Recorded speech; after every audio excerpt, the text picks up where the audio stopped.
estado viendo, como vamos a ver a lo largo de la asignatura de familia y escuela, no cabe duda que estos dos contextos juegan un papel fundamental en el desarrollo de los más jóvenes. Por una parte, la familia sería el contexto, el primer contexto socializador y el espacio donde se adquieren y desarrollan de una manera temprana competencias y valores que son fundamentales para una inserción social adecuada. En el otro lado tendríamos la escuela, que también es uno de los ámbitos donde más tiempo pasan tanto los niños como los adolescentes. Por este motivo, no podríamos definir la escuela únicamente desde el punto de vista académico, puesto que la escuela representa la primera institución formal que comparten y de la que forman parte los niños y los adolescentes, así como un contexto donde las personas aprenden importantes pautas de relación con el grupo de iguales y establecen unos vínculos de amistad, los primeros vínculos de amistad, según Musitu. Las relaciones familia y escuela han sido desde siempre un tema polémico y de hecho son y serán siempre objeto y punto de atención para el análisis y los estudios. En el pasado estas relaciones se basaban fundamentalmente en una división de funciones. ¿De qué manera se dividían estas funciones? Pues bien, tradicionalmente la familia estaba más vinculada o llevaba a cabo funciones más relacionadas con la socialización de los niños. Y desde el otro bando, la escuela sería la encargada de una transmisión de conocimientos más puramente académicos. Es cierto que durante las últimas décadas la sociedad ha sufrido muchísimos cambios y eso ha provocado que estas funciones que antes estaban tan delimitadas, pues ahora se estén un poco más difusas y no esté tan delimitado qué funciones ejerce cada uno. Podemos ver que la escuela ha empezado a asumir algunas responsabilidades que tradicionalmente ha llevado la familia, más relacionadas con la socialización, con los valores, y además la introducción de las nuevas tecnologías hacen que algunos conocimientos que antes transmitía únicamente la escuela puedan aprenderse en cualquier otro sitio a través de las tecnologías y entre ellos se aprende también dentro de la familia. Hay que resaltar que los dos contextos, el escolar y el familiar, son dos ámbitos de aprendizaje fundamentales en la actualidad y que comparten la gran responsabilidad de formar a las nuevas generaciones. Por este motivo es tan necesario y es primordial que estas dos instituciones se relacionen y tengan una comunicación muy fluida. En algunas ocasiones lo que nos estamos encontrando son unas barreras que están dificultando estas relaciones o esta comunicación. Vamos a tratar de identificar cuáles son estas barreras y proponer algunas cuestiones para solventar estas barreras. Para ello nos vamos a centrar en las dificultades en las relaciones que aparecen en escuela y familia, y según Fish en el 90, que está citado también por García Bacet en el 2006, podríamos estipular en 4 áreas las barreras que existen en la comunicación entre la familia y la escuela. Estas serían, en primer lugar, un posicionamiento filosófico, en el que los padres y los profesores ven algunos inconvenientes en esta relación. A lo mejor los profesores piensan que los padres solo deben de participar o colaborar en la escuela como si fueran espectadores, es decir, en actividades extraescolares, en festivales y en actividades de este estilo. En cambio, los padres se ven con capacidad para servir de mayor apoyo al centro en la toma de decisiones y poder ejercer un poco más de apoyo en la escuela. También hay veces que los profesores piensan que los padres no tienen los conocimientos necesarios para poder ejercer este apoyo. Después tenemos actitudes negativas. A veces los padres son reticentes a participar en la escuela también porque o bien no sienten que estas relaciones no son simétricas, a lo mejor desconocen la normativa y la manera en la que pueden participar y entonces esto puede crear reticencias por su parte. En ocasiones, cuando los profesores piden más colaboración por parte de los padres, pues se pueden encontrar con algunos argumentos de los padres como que realmente es la responsabilidad de la escuela educar a los hijos y bueno, pues entre los posicionamientos y estas actitudes negativas hay bastantes barreras que saltar. Una tercera área serían problemas logísticos Y es que evidentemente los horarios a veces no son compatibles y tanto profesores como padres encuentran muchas dificultades a la hora de encontrar huecos para poder compartir un espacio común. Y por último, la última área serían las habilidades de comunicación deficientes.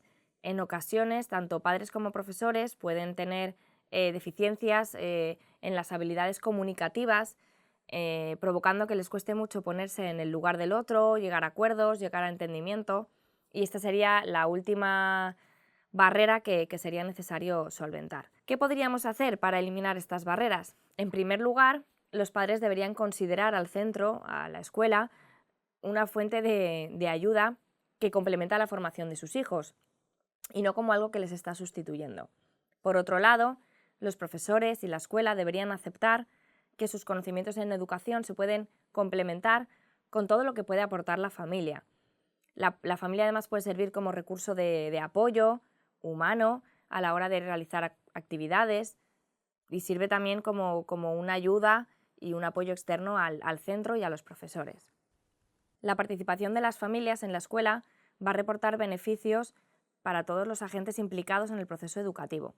Por este motivo, debemos invertir esfuerzos en generar las oportunidades para la participación. Es evidente que existe la necesidad de concebir a la escuela como un espacio abierto en el que se va a tener en cuenta la participación de los padres.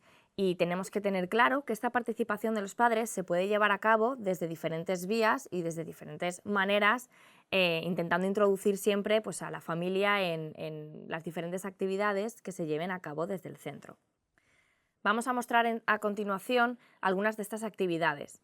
Vamos a basarnos en la propuesta de Méndez, Ruiz, Rodríguez y Rebaque de 2007, que nos muestran ejemplos de actividades que pueden llevarse a cabo con las familias en los centros. De forma general, ellos dividen estas actividades en dos grupos, podríamos indicar, o en dos categorías. Las primeras, que tendrían como objetivo general compartir objetivos e información, y aquellas que suponen una mayor implicación y participación de las familias. Las actividades encaminadas a compartir objetivos e información, ya sean bien de carácter general, dirigidas a un determinado grupo, o de carácter más individual, más centradas en un alumno o en alguna alumna, pueden variar en función del trato más o menos individual con las familias.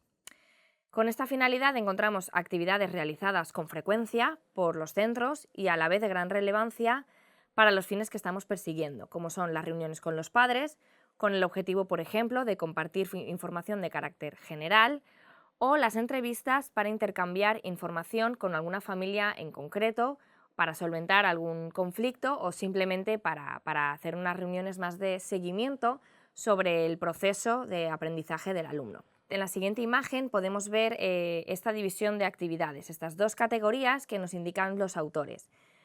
Aquellas que son compartir objetivos e información, y tendríamos dentro de ellas información más de carácter general o información más centrada en algún alumno, y en segundo lugar aquellas actividades que implican una participación más directa o diferente de las familias, que están más relacionadas con el aula o con el centro en general. A partir de ahí nos vamos a centrar en estas actividades que están más encaminadas a compartir objetivos e información. Y encontraríamos dentro de ellas también dos categorías. La primera serían informaciones de carácter general.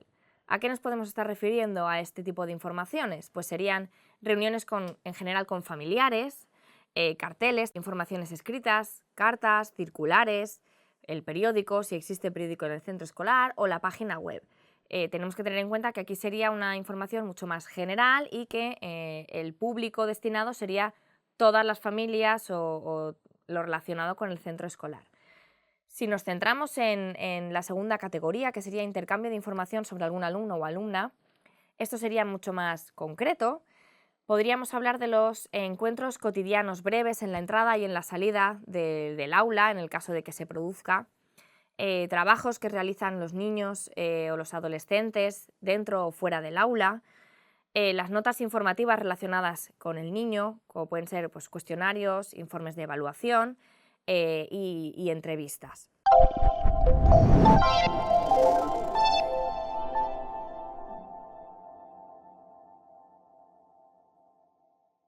Está claro, como hemos indicado, hay muchas formas de participar. Nosotros vamos a centrarnos ahora un poco en las entrevistas individuales con las familias, pero como hemos visto no es la única forma de participación y es necesario recalcar que es importante que las familias participen en todas las actividades que el centro estime oportuno y que lo importante es generar esas oportunidades de participación. Aunque sí es cierto que nos gustaría ahora detenernos en cómo son estas entrevistas con familiares, más centradas en un alumno en concreto, y ver cómo las podemos estructurar. Para ello, vamos a abordar este punto centrándonos en un documento que está elaborado por el Ministerio de Educación, Cultura y Deporte a través del Instituto Nacional de Tecnologías Educativas y de la Formación del año 2012, porque nos aporta información importante sobre cómo podemos realizar estas entrevistas. Tenemos que tener claro que es muy importante aprovechar al máximo el espacio de la tutoría, por lo que vamos a tratar de hacer unas recomendaciones de cómo llevar a cabo y cómo estructurar esta tutoría con los padres. La tutoría y la orientación son parte esencial de la función que tenemos los docentes. Entre los cometidos de un profesor tutor estaría implicar a las familias en el aprendizaje de sus hijos. De esta manera, cada alumno tiene asignado un tutor que se encarga de hacer ese seguimiento, de seguir su trayectoria académica, de conocer su situación personal en el centro escolar y también, por supuesto, de establecer y mantener las relaciones con la familia. Son aspectos fundamentales para mejorar la integración escolar y social de los niños y de los adolescentes y de favorecer también su proceso de enseñanza-aprendizaje. De ahí estas tareas o estas funciones que se desarrollan desde el espacio de la tutoría. Hay que entender la acción tutorial no como una acción aislada, sino de cooperación y colaboración con el equipo docente, siendo el punto de articulación de los alumnos, padres y profesores en relación con el centro escolar. Y a pesar de que su objetivo prioritario es la orientación del alumno y centrada en el alumno, se desenvuelve alrededor de cada uno de los estamentos del centro como institución y propicia, favorece la convivencia y la participación en la gestión educativa, implicando a todos los agentes educativos. En relación a las actividades que puede realizar un tutor docente con las familias serían, por ejemplo, el plan de acogida de las familias y la integración en la comunidad educativa. También tendría reuniones periódicas, entre las que ¿qué se harían estas reuniones periódicas? Pues bien, haríamos intercambios de información con los padres, explicación de la programación que se va a llevar a cabo, información sobre el proceso de evaluación que se está estableciendo con los niños y con los adolescentes, comentar los resultados de la evaluación de los alumnos, organización de un trabajo personal de los hijos y actividades de tiempo libre o descanso. También se llevan a cabo, como hemos comentado, las entrevistas individuales, que es donde vamos a poner la atención. La entrevista individual con los padres constituye un medio de gran importancia para la toma de datos, para contrastar informaciones y para comunicar resultados y decisiones, así como para poder poner en marcha programas de intervención en caso de que sea necesario. A través de estas reuniones, de estas entrevistas, podemos obtener muchísima información de la estructura familiar, de los estilos parentales y de cualquier situación que se esté produciendo en la familia y que pueda afectar negativamente al desarrollo del alumno. A partir de ahí, cuanto antes tengamos esta información, antes podremos llevar a cabo estrategias e intervenciones que puedan solventar cualquier situación que se esté produciendo. Algunas características que tienen las entrevistas serían las siguientes. Es una relación directa entre personas. También es una comunicación de modo bidireccional. Los objetivos deberían estar prefijados previamente por el entrevistador. La relación personal sería en este caso asimétrica. Dentro de la entrevista entran en juego diversos condicionantes, entre ellos los de carácter personal, como son las características del entrevistador y las características de la familia con la que nos vamos a reunir, y en otro punto algunas condicionantes de carácter estructural, el lugar de celebración de la entrevista o el tiempo del que dispongamos para realizarla. Tendremos que planificar las entrevistas previamente, y para ello tendremos que tener en cuenta algunos aspectos. Algunos de ellos serían el tipo de entrevista que vamos a realizar, el tipo de información que vamos a obtener para poner en marcha los elementos comunicativos más importantes, la relación previa que hemos tenido con los entrevistados, si hemos tenido una relación previa con la familia, si es la primera vez que nos reunimos con ellos, cuáles son los motivos para la entrevista, si es una entrevista más de seguimiento del proceso de aprendizaje del alumno o si está motivada por algún suceso o algún conflicto que debemos intentar resolver. También es importante que tengamos en cuenta dónde vamos a realizar la entrevista y tener el espacio adecuado para llevarla a cabo correctamente. También el tiempo de duración de la entrevista. Debemos estimar más o menos cuánto tiempo vamos a dedicar a la entrevista de manera que sea el tiempo suficiente para abordar todos los temas que son necesarios tratar. Hay que tener en cuenta que es fundamental que no sirve cualquier forma de plantear una entrevista o una reunión para lograr los fines que estamos persiguiendo. La acogida que las familias reciben por parte del centro es muy importante. En muchas ocasiones no se trata tanto del número de actividades o reuniones que llevemos a cabo, sino de cómo las organizamos y del cuidado con el que las vamos a desarrollar. La oportunidad de que se conviertan en espacios de intercambio personal en el que las familias se sientan realmente acogidas y escuchadas es muy importante. Es necesario que cuando mantengamos estas entrevistas las familias se sientan con un clima de confianza y se sientan realmente acogidas y escuchadas para fomentar que sigan asistiendo a estas reuniones y para fomentar su participación. Vamos a pasar a la estructuración de la tutoría y ver de qué manera la podemos organizar y estructurar. Pero antes nos gustaría que tuviéramos en cuenta quizá perfiles de padres que nos podemos encontrar en estas tutorías y de qué manera podemos tratarlos o podemos orientarlos.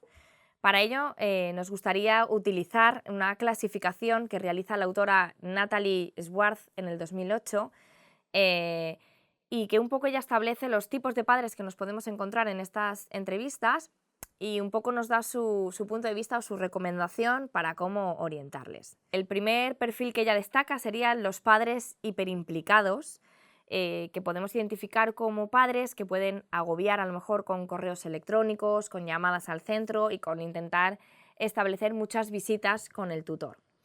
La recomendación de la autora en este sentido sería intentar establecer un calendario razonable de contactos, a lo mejor cada 2 o 3 semanas, y intentar siempre tranquilizar en caso de que la conducta del hijo, el comportamiento y los resultados sean positivos, pues intentar siempre transmitir esto a la familia, ¿no? Que no existe ninguna necesidad de establecer más contactos. El segundo perfil de padres que nos podríamos encontrar serían los ausentes. Son aquellos padres pues, que a lo mejor les cuesta más poder venir al centro, por supuesto muchísimas veces por complicaciones en el horario laboral, nos cuesta también que nos atiendan al teléfono y entonces pues, bueno, sería necesario, según indica la autora, intentar adaptarse al horario de la familia, llamarles por teléfono y mantener estas conversaciones por teléfono en caso de que sea muy difícil que asistan al centro. Tendríamos también los padres muy exigentes, que a lo mejor nos indican que su hijo está más avanzado que el resto del grupo, quieren que a lo mejor lo pasemos de grupo o que introduzcamos mayor nivel de complejidad en las tareas que desempeñan. Aquí sería necesario que el profesor se parara a reflexionar sobre si es cierto que el nivel del alumno es mayor que el del resto del grupo y si es así, poner las medidas y las estrategias necesarias o, en caso de que no lo sea, intentar transmitirle al padre que, bueno, pues que el nivel en el que está su hijo es el adecuado y que quizá si introdujéramos mayor nivel de complejidad para él pudiéramos entrar en frustración para el alumno al no conseguir los objetivos si el nivel es demasiado elevado. Otro padre o madre con el que nos podemos encontrar son aquellos que se pueden poner a la defensiva, que culpan al profesor o al centro escolar de cualquier mal comportamiento o mala nota que tengan sus hijos. Hemos de tener en cuenta en este sentido como docentes intentar mantener una actitud muy positiva, destacar lo bueno que tenga el alumno, todas sus características, sus capacidades y sus habilidades, y pedir a la familia que nos ayude a mejorar este aspecto conflictivo que siempre será mínimo al contrastar con las capacidades del alumno, pero bueno, que ha surgido algún aspecto conflictivo y que debemos resolverlo de una manera coordinada y conjunta entre ellos y nosotros. Y por último encontraríamos al padre que no coopera. A lo mejor hay padres o madres que consideran más importantes cualquier otra actividad que se realiza fuera del centro, ya sea deportiva o artística, que las tareas del colegio o de la escuela. Hay veces que incluso estos alumnos o alumnas pueden faltar a la escuela para poder asistir a este tipo de convenciones deportivas o artísticas y bueno, pues en este sentido la autora nos recomienda que evidentemente las ausencias a la escuela solo deben ser justificadas por enfermedad o emergencia familiar, pero que en ese sentido es importante que aunque ellos tengan actividades fuera de la escuela, que evidentemente también favorecen su desarrollo y que son muy positivas, se establezcan en los horarios apropiados sin interrumpir los horarios normales de la escuela. Pues bien, establecidos un poco los perfiles que nos podemos encontrar en estas entrevistas y un poco teniendo estas recomendaciones de la autora de cómo podemos orientar las propias reuniones o las entrevistas al enfrentarnos con estos perfiles, vamos a tratar de estructurar y llevar a cabo la entrevista con los familiares. Para ello vamos a partir de las propuestas que realizan Paniagua y Palacios en 2005 y de Miguel y colaboradores en el 96.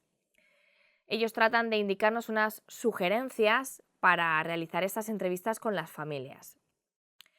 Hay varios pasos, ¿vale? El primero sería antes de la entrevista. ¿Qué debemos de tener en cuenta antes de llevar a cabo una entrevista con los familiares? Pues bien, deberemos de cuidar la forma en la que convocamos a los padres y asegurarnos de que el horario en el que vamos a llevar a cabo la entrevista es adecuado para ellos y pueden asistir sin problemas. Tenemos que tener claro, antes de la entrevista, que hemos de delimitar los objetivos que tenemos. Tenemos que marcarnos qué pretendemos con esta entrevista, cuáles son nuestros objetivos y de esa manera tener claro y buscar en la entrevista siempre el plasmar nuestros objetivos. Hemos de asegurarnos de que los padres tienen claros el objetivo de la entrevista y el motivo por el que van a reunirse con el tutor, el motivo, cuál ha sido la razón por la que se les ha convocado.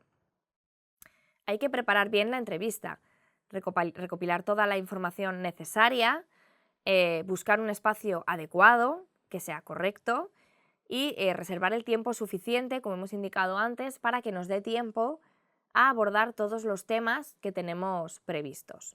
Cuando comenzamos la entrevista, hemos de tener algunas cuestiones también alertas, que serían: importante centrar el objetivo de la entrevista e informar de la duración de la misma a las familias, indicarles, recordarles cuál es el motivo de esta entrevista y más o menos cuánto tiempo estimamos que estaremos reunidos. Si fuera necesario, hay que asegurarles la confidencialidad de la entrevista, es decir, que aquello que se va a hablar en ese momento queda de manera protegida entre los asistentes a la reunión.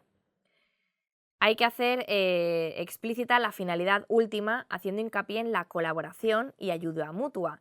Es importante encontrar la mejor forma de ayudar al alumno entre todos, intentar comprender mejor una situación gracias a la colaboración de todos. También hay que intentar crear un clima relajado y cordial, hacer que ellos se sientan con plena confianza para que nos cuenten también sus impresiones. Y es importante que les hagamos sentirse acogidos desde el inicio, desde el principio, en el momento en el que entran por la puerta.